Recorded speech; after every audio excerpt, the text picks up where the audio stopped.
I'm standing at the top of the monument at Majdanek, which gives a panorama over the former concentration camp, and from here you get a very good idea of how big it actually is.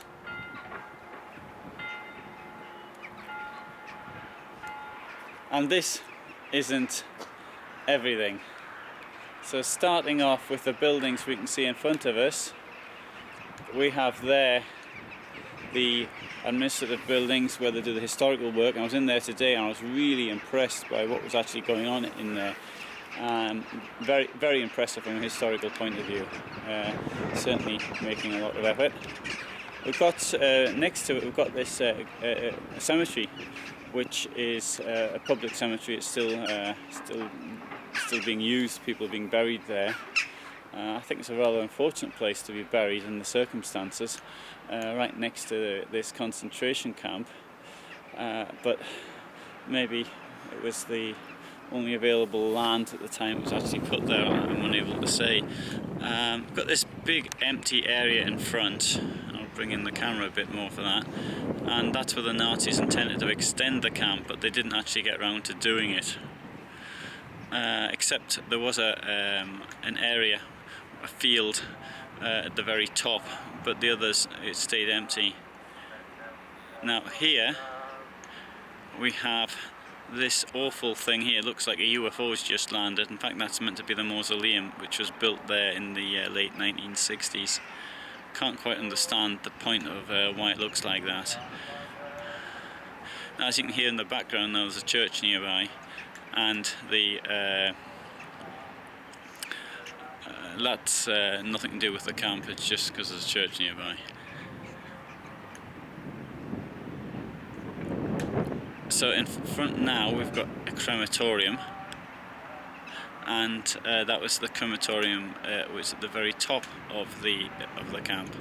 Now next to them, where the mausoleum is today, that's where the people were murdered on the 3rd of November 1943 in the Interfest massacre, which followed the escape from the Soviet war death camp, which on the 14th of October 1943, and Himmler ordered the murder of all the Jews in the area. Passed this order on to Kruger, who was head of the police, who passed it on to Sporenberg, who was head of the police in the Lublin area. Kruger was head of the police in the occupied Poland general government, and Sporenberg, who gave quite a lot of information on what actually happened here. He was captured in southern Norway by the British. He was actually taken to London. He was held in the London cage.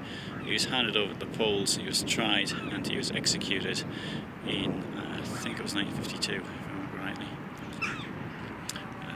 There we have views of the camp, and you can see how close the town is to where we are. Very, very close.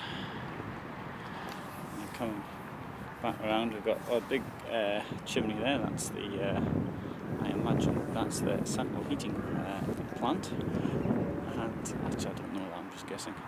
And here we have more blocks of flats. The Lublin's population in 1939 was approximately 120,000 people. Now 40,000 or so of them were Jews, and they were murdered during the Second World War. Nonetheless, by 1945 the population is still around 100,000, which suggests a net immigration of 20,000 people. Since then it's grown quite a lot, and it's now almost 300,000 people.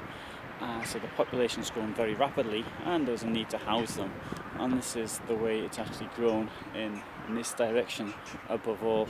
So at the time that this was a concentration camp, people weren't living this close. They were living close, but they weren't living this close.